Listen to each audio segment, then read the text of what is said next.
BVM खबर 24 के सभी दर्शकों का हार्दिक अभिनंदन है। नमस्कार, मैं जगभूषण शर्मा। दोस्तों, आज की राजनीतिक चर्चा में हमारे साथ जो हमारे स्टूडियो में खास मेहमान हमारे साथ मौजूद हैं धर्मवीर भड़ाना जी। ये आम आदमी पार्टी के राष्ट्रीय कार्यकारिणी सदस्य हैं और इन दिनों आपने देखा होगा, इनको परिचय के मोहताज नहीं है, लेकिन एक फिर मैं कह दूँ औपचारिकता, इन दिनों विधानसभा क्षेत्र 86 में फरीदाबाद के एक खासा इनका एक प्रचार अभियान चल रहा है जो कि पार्टी की तरफ से था। परिवार जोड़ो, यही था ना जी। और ये लगभग 1 महीना चला है। 1 महीना जो है इन्होंने प्रचार किया है। सवाल प्रचार का, परिवार जोड़ो का तो है ही है, जो भी है जैसा भी है, लेकिन सवाल उस जनता का भी है साथ में, जो ये मेरे ज़ाती विचार हैं कि जिन्होंने ये समझना है कि जो सत्ता है, जो शासन है, वो किस प्रकार का होना चाहिए। जब से फरीदाबाद बसा है, ऐसा नहीं कि जो आधारभूत ढांचा है ये बना नहीं, आधारभूत ढांचा बन रहा है, काफ़ी कुछ बना है, आगे भी बनेगा, लेकिन इसके बरअक्स जो कुछ नहीं हो रहा वो भी तो समझना होगा। तो जैसे अब 86 की बात करें विधानसभा क्षेत्र की, तो ये बहुत से लोगों के साथ मिले वहाँ के, तो किस प्रकार के इनका अनुभव रहा। पहले तो यहाँ से शुरू करते हैं बात, फिर हम बात करेंगे कि जो हमारे ज़िले की राजनीति है ये हमें किधर लेके जा रही है। तो फिलहाल मैं पहला सवाल इनसे करता हूँ। जनाब, हमने बहुत सी तस्वीरें आपकी देखी हैं कि 86 में आप डोर टू डोर गए और परिवार जोड़ने की कोशिश की, आपने बाज़ार में भी गए, तो आपका अनुभव क्या कहता है कि बहुत घनी आबादी का क्षेत्र है जिधर आप जाते हैं, जो आपके साथ जुड़ा है। नमस्कार शर्मा जी, आपके सभी दर्शकों को मेरा नमस्कार है। और मैं आपको बताना चाहता हूँ कि हमारे आम आदमी पार्टी के जो राष्ट्रीय महामंत्री हैं जी, संगठन मंत्री भी हैं, संदीप पाठक जी, उनके दिशा निर्देश अनुसार हाँ जी, हमारे हरियाणा के अध्यक्ष सुशील गुप्ता जी के आदेश अनुसार हमारे आम आदमी पार्टी के केंद्रीय चुनाव कमेटी के इंचार्ज अशोक तंवर जी, अनुराग ढांडा जी, जो हमारी शीर्ष नेतृत्व है, उन्होंने एक हमें टास्क दिया था कि हमें 1 महीने में, इससे पहले एक टास्क हमारा आया था बिजली आंदोलन का, हम लोगों के पास गए थे बिजली की समस्याओं के बारे में बताने के लिए। उसमें भी लोगों ने हमें बताया था कि हमारे यहाँ बिजली नहीं आती है, बिल आता है। बिजली नहीं आती, बिल आता है जी जी, जो पूरा हरियाणा में गंभीर समस्या है जी जी, क्योंकि यहाँ पर बिजली के नाम पर एक बहुत बड़ा करंट लगा हुआ है। अच्छा। गाँव में तो बिजली कई दिन नहीं आती, थोड़ी सी हवा चलने पर बिजली चली जाती है, 2 दिन तक बिजली नहीं आती। और गाँवों के हिस्से को बिजली को हमारे यहाँ बिजली विभाग फैक्ट्रियों में, वर्कशॉपों में दे देता है। जी जी जी जी, जो गांव के किसान लोग हैं वो इंतजार करते रहते हैं जी जी कि कब बिजली आएगी, कब ट्यूबवेल चलेगा, कब हमारे पशु पानी पिएंगे, कब हम खेतों में पानी देंगे। तो उसमें भी हमें बहुत अच्छा रिस्पांस मिला था। वही हालात कॉलोनियों में थे, गरीब लोगों की कॉलोनियों में बिजली नहीं आती, बिल आते हैं छोटे, अगर कोई बिल नहीं भरता उसको मीटर को बिजली वाले उतार ले जाते हैं। बहुत बड़ी समस्या है बिजली की इस हरियाणा में जी। और दिल्ली में जिस तरह से आपको बताऊं, दिल्ली के लोकप्रिय मुख्यमंत्री ने दिल्ली में, पंजाब में जो बिजली के ऊपर काम किया है जी, 300 यूनिट फ्री देने का मामला हो, 24 घंटा बिजली देने का हो, अगर बिजली 5 मिनट के लिए भी जाएगी दिल्ली में, पंजाब में, तो पहले सूचना आ जाएगी, मैसेज आएगा कि भाई हम यहाँ पर काम कर रहे हैं, इतने घंटे, इतनी देर आपकी बिजली गुल रहेगी। यहाँ तो कोई बताता ही कुछ नहीं, फ़ोन ही नहीं उठाते। जी, आपने बिल्कुल ठीक कहा। देखिए, दिल्ली की जनता के जो आपने बताया कि 300 यूनिट फ्री देना, या इसके अलावा भी शिक्षा पे भी काम हुआ है दिल्ली में, जो हमने खबरें पढ़ी, समाचार देखे, समझे। और यहाँ तक मैं अगर बतौर पत्रकार बात करूँ तो मैंने एक स्कूल भी कवर किया, मदनपुर खादर का जी। तो इम्प्रूवमेंट देखी गई है शिक्षा के उस क्षेत्र में भी। खैर, वो तो अलग बात रही। हम बात कर रहे हैं फरीदाबाद से जुड़ी हुई कि जो आपके क्षेत्र की स्थिति है मूलभूत सुविधाओं के अभाव से जुड़ी हुई, उस पर आप क्या कहना चाहेंगे? अब हम पिछले 1 महीना हमने लगातार NIT 86 में हमारी टीम ने, जो हमारी NIT 86 की टीम थी, हमारे सभी साथियों ने मिलकर के NIT 86 में हमने परिवार जोड़ो अभियान जो टास्क मिला हुआ था हम लोगों के बीच में गए। हमने NIT 86 की जितनी भी मार्केट है, अगर नाम कहो तो नाम गिना दूँ आपको। जी जी जी जी। जैसे जवाहर कॉलोनी जी, 60 फुट रोड, पर्वतीय कॉलोनी, गंगाराम देवता वाली मार्केट, हाँ, गाजीपुर नंगला मार्केट, अपना जीवन नगर, हाँ, राजीव कॉलोनी, गौछी, नैन चौक से नंगला रोड, नैन चौक से इधर जिधर पंडित जी का घर है ये जवाहर कॉलोनी रोड, हमने कोई भी मार्केट NIT 86 की नहीं छोड़ी जिसमें हर दुकानदार से, जो दुकान पे परिवार था, हर परिवार से हम मिले।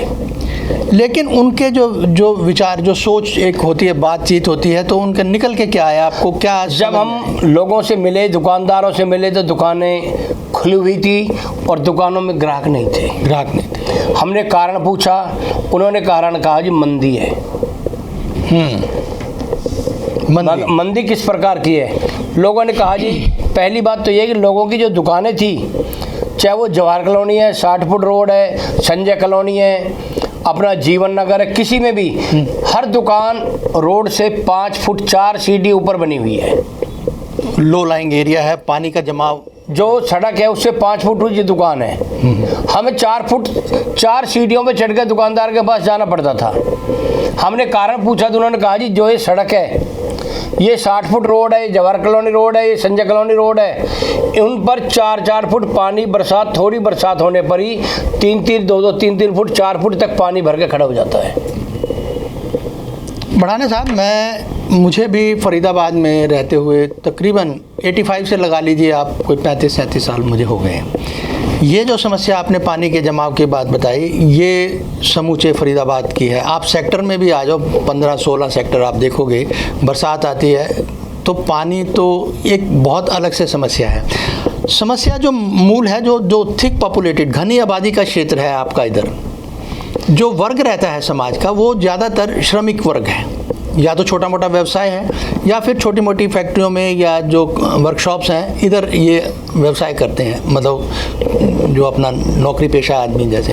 तो हमने शर्मा जी जब लोगों से पूछा तो उन्होंने कहा जी हमारे यहाँ जो पानी है, हाँ, चाहे वो सीवर का पानी है, पीने का पानी है, या मिक्स होता है, या पीने की निकासी जो बरसात का पानी है, इस पानी का कोई निकासी का बंदोबस्त नहीं किया, ना वर्तमान विधायक ने किया, ना पूर्व विधायक ने किया। और दोनों विधायक, वर्तमान विधायक भी भाजपा की झोली में जाकर बैठ गया। भाजपा की झोली में बैठने का यह है कि उन्होंने सर्वश्रेष्ठ विधायक का हरियाणा में नाम ले लिया।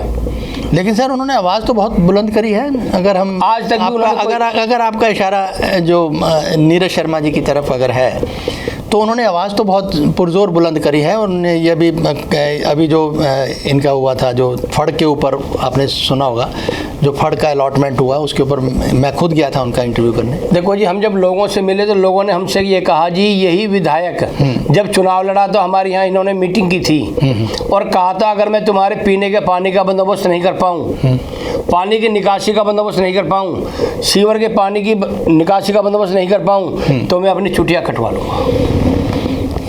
आज वही लोग ये कहते हैं जी उन्होंने छुट्टियां कटवाने के बजाय एक बार भी किसी को ये नहीं कहा भी चलो मेरे साथ नगर निगम पर, मुझे 55,000 वोट मिली हैं, आप लोग मेरे साथ चलो, मैं वहाँ जाकर बैठूंगा।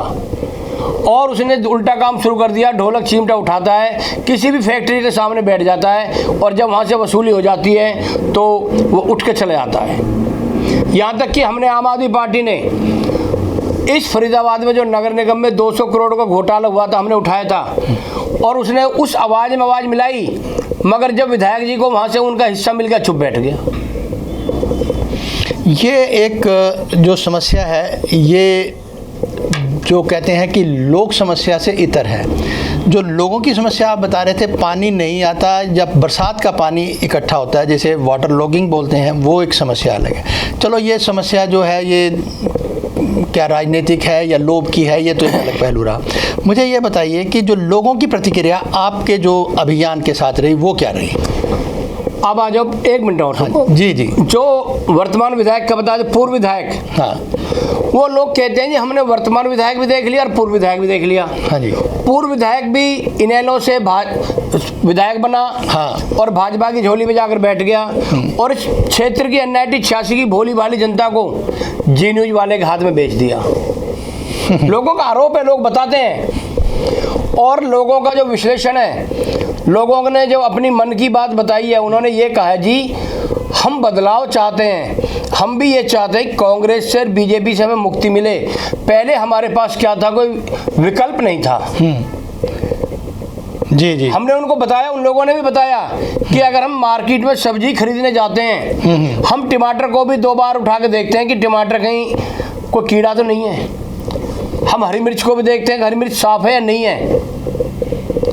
हम हर सब्जी को चेक करते हैं। हमने उनको ये बोला कि आप सब्जी को चेक करते हो, मगर आप जब विधायक को वोट देते हो, अपने कैंडिडेट को वोट देते हो, उसको चेक नहीं करते। हम वो परख का मामला आ गया यहाँ पर कि जब हम अपना कोई जनप्रतिनिधि चुनते हैं तो परख कहीं हमारी कमज़ोर हो जाती है।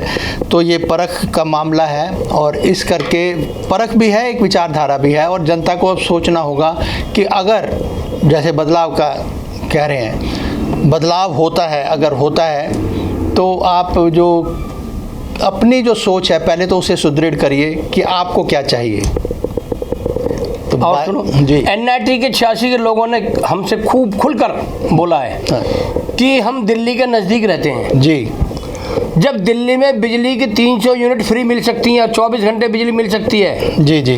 दिल्ली में अच्छे स्कूल बन सकते हैं, और उन बच्चों को, गरीब परिवारों को, बच्चों को प्राइवेट स्कूलों से अच्छी शिक्षा सरकारी स्कूल में मिल सकती है, और दिल्ली के लोगों का अच्छा इलाज हो सकता है फ्री में। जी जी। दिल्ली में अनेकों तरह के टेस्ट हो सकते हैं फ्री में। जी जी। अनेकों तरह की डिस्पेंसरी में दवाई मिल सकती हैं, और अच्छा पीने का पानी मिल सकता है। तो महिलाओं को बसों में यात्रा मिल सकती है फ्री। तो यहाँ क्यों नहीं? हाँ जी, बुजुर्ग लोगों को, बुजुर्ग माता बहनों को, नौजवान, हमारे सभी उनके रिश्तेदारों को जब तीर्थ यात्रा फ्री मिल सकती है, तो हरियाणा में क्यों नहीं?